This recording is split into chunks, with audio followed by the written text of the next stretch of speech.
느헤미야 2장 15절부터 20절까지 말씀입니다. 예루살렘 성 재건하는 꿈을 제시하는 그런 내용도 있습니다. 먼저 이제 예루살렘 성을 상태를 이제 파악하고 또 계획하는 내용입니다. 느헤미야 2장 15절 16절 그 밤에 시내를 따라 올라가서 성벽을 살펴본 후에 돌아서 골짜기 문으로 돌아왔으나 방백들은 내가 어디 갔었으며 무엇을 하였는지 알지 못하였고 나도 그 일을 유다 사람들에게나 제사장들에게나 귀족들에게나 방백들에게나 그 외에 일하는 자들에게 알리지 아니하다가 느헤미야는 이제 밤에 몰래 나가서 예루살렘 성의 상태를 파악했죠. 그래서 계속 이어지는 내용입니다. 그래서 남쪽에 있는 그 흰놈 골짜기 문으로 나가서 왕의 못 있는 곳까지 살펴본 후에 또다시 이제 시내를 따라 올라가서 꼭대기에 오르게 됩니다. 여기 시내는 이제 기드론 시내예요. 기드론 시내 꼭대기까지 올라가서 동쪽에 있는 성곽을 또 살펴본 후에 다시 이제 흰놈 골짜기 문으로 들어왔다 하는 것입니다. 그러나 자기가 어디에 갔었는지 무엇을 했는지 유다 사람들에게 또는 뭐 제사장들, 귀족들, 방백들 어느 누구에게도 알리지 아니하였다 하는 것입니다. 그리고 이제 예루살렘 성 재건을 계획을 하는 것이죠. 근데 이런 것을 이제 알리지 않는 것은 이 중요한 일이기 때문에 이것을 미리 알렸다가는 이제 방해자들이 또 방해를 하거든요. 그래서 이제 백성들의 마음을 모으고 그들의 꿈, 그러니까 비전을 제시하고 이를 동참시켜야 되는데 그것을 먼저 이렇게 얘기했다가는 방해꾼들이 방해를 해가지고 백성들의 마음이 동요가 일어날 수 있죠. 그래서 그런 것들을 없애게 하기 위해서 혼자 철저히 계획을 세우고 이제 곧바로 시행하기 위해서 한 것입니다. 그래서 이런 지혜가 있어야 돼요. 너무 말이 앞서가는 사람들이 있거든요. 행동은 하지 않고 난 뭘 하겠다 뭘 했다 이렇게 해 놓고는 아무것도 못하면 비웃음거리가 되죠. 그리고 그다음부터는 일을 하기가 힘든 거예요. 그래서 하나님께 영광도 되지도 않고 그래서 느헤미야는 아주 철저히 계획하고 준비하고 실행을 했습니다. 그래서 이 일을 잘 마무리해요. 이런 지혜가 있어야 됩니다. 자, 두 번째로는 예루살렘 성 재건의 이제 비전을 제시하는 거죠. 꿈을 주는 거예요. 느헤미야 2장 17절부터 18절 후에 그들에게 이르기를 우리가 당한 공경은 너희도 보고 있는 바라. 예루살렘이 황폐하고 성문이 불탔으니 자 예루살렘 성을 건축하여 다시 수치를 당하지 말자 하고 또 그들에게 하나님의 선한 손이 나를 도우신 일과 왕이 내게 이른 말씀을 전하였더니 그들의 말이 일어나 건축하자 하고 모두 힘을 내어 이 선한 일을 하려 하며 자 느헤미야는 예루살렘 성의 이 처참한 환경 이 상황을 다 봤죠. 그래서 그 얘기를 하는 거예요. 그래서 우리 유다인들이 고난을 당하는 것, 공경을 당하는 것은 바로 예루살렘 성을 건축하지 않았기 때문이다. 이렇게 얘기를 하는 것입니다. 그리고 자기가 동참할 것을 얘기해요. 근데 이제 느헤미야는 바사 제국의 고위 관리죠. 술 맡은 관리이기 때문에 그 바사 제국의 왕과 함께 있는 사람이란 말이에요. 이런 고난을 당할 필요가 없는 사람이죠. 고생할 필요가 없는 사람이죠. 그런데 자기가 이 같이 고통받는 유다인들과 하나가 되었음을 얘기하고 있는 거예요. 그래서 이들의 고통에 공감을 하고 동참을 하고 같이 공동체 일원이 돼서 이런 수치를 당하지 않도록 우리가 성을 재건하자. 이제 이렇게 비전을 제시한 것입니다. 그리고 자기가 이것을 할 수 있음을 이제 또 꿈을 주는 거죠, 소망을. 어떻게 하냐면 하나님이 자기를 도우신 일, 지금까지 예루살렘 성을 건축하기 위해서 자기가 하나님께 기도하고 또 페르시아 왕한테 바사 왕한테 구했을 때 그가 허락을 하고 또 해줬던 일들을 얘기를 합니다.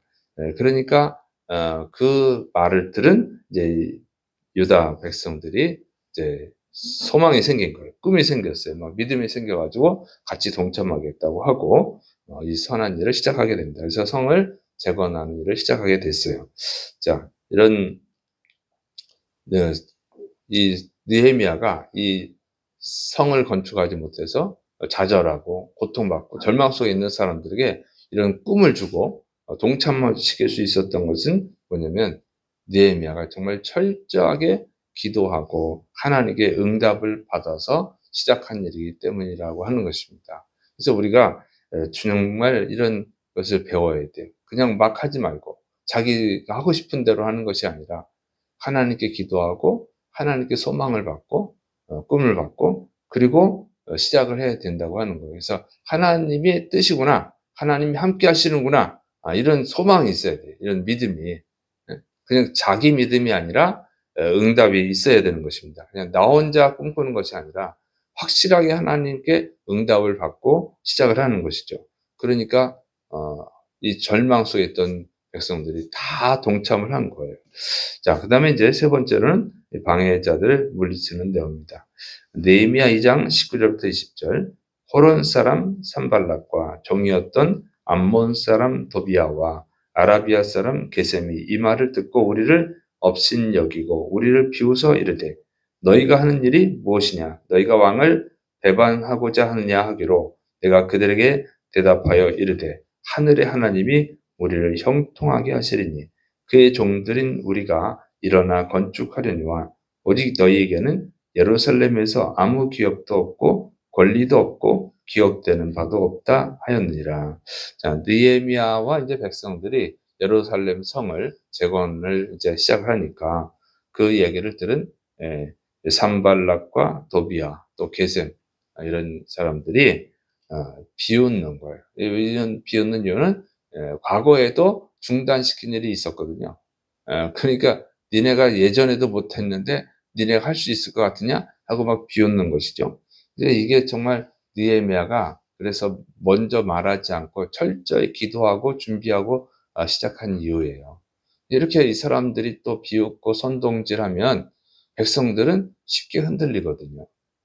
그러면 또 포기할 거예요. 아이 저번에도 못한 걸 어떻게 해? 하고 포기했을 텐데 느헤미야가 철저히 기도하고 하나님께 확실한 믿음, 응답을 받고 그 소망을 백성들에 줬기 때문에 흔들리지 않는 것이죠. 그래서 이제 느헤미야는 이 방해꾼들의 비난에 대해서 아주 담대하고 용감하게 하나님이 우리를 형통하게 하실 것이다 이렇게 선포를 합니다.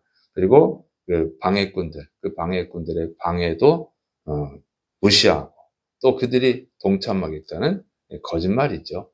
이런 거짓 제안도 거부를 하고 이렇게 성벽을 이제 예루살렘 성을 재건하는 일을 합니다. 그래서 우리는 이런 느헤미야의 이 담대함, 용기 이것은 바로 하나님과 동행함에 있어서 오는 거예요. 하나님과 동행하는 자에서 나오는 것이죠. 그러니까 이제 모세가 이스라엘 백성들을 이집트에서 출애굽시킬 때, 출애굽할 때 그것을 그 엄청난 일이죠. 처음에 백성들이 거기에 동참해서 기뻐하다가 이집트 왕이 괴롭히니까 모세를 원망하고 또 비난도 하죠.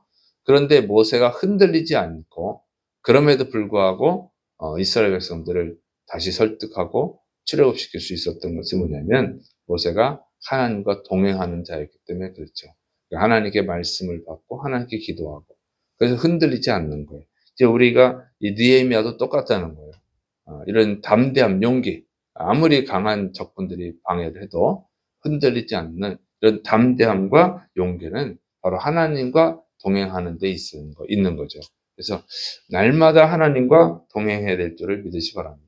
날마다 하나님 말씀과 기도로 동행해야 되는 거예요. 다니엘 같은 사람도 날마다 하나님과 동행하죠. 하루에 3번씩 기도함으로 인해서 절대 흔들리지 않는 거예요. 오늘 우리에게 필요한 것이 바로 이런 믿음인 것입니다. 하나님과 동행함 속에서 오는 용기와 믿음이에요.